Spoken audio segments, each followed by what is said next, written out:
Hi everyone, in today's video I will be showing you how to create a system restore point on your Windows machine. System restore basically takes a snapshot of your system files and the Windows registry and saves them as a restore point. When an install failure or data corruption occurs, system restore can return a system to a working condition without you having to reinstall the operating system. It can save you a lot of time and efforts reinstalling Windows and all of the other softwares you previously had.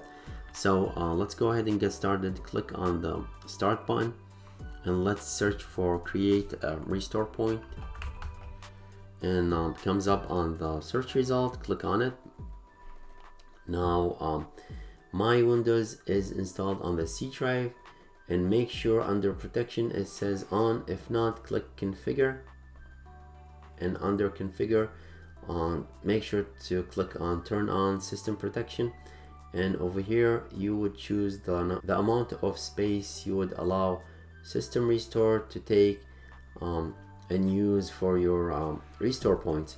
So mine is set at 2% right now, and that's fine. So click OK, and to create the system restore point just click create and name it something you would remember. So like I'm gonna call it Windows System Restore, and just give it today's date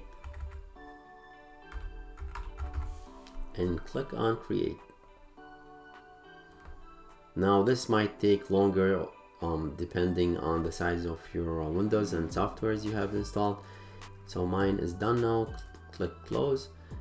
To see all of your system restore points, click on system restore and make sure to choose a different restore point and do next.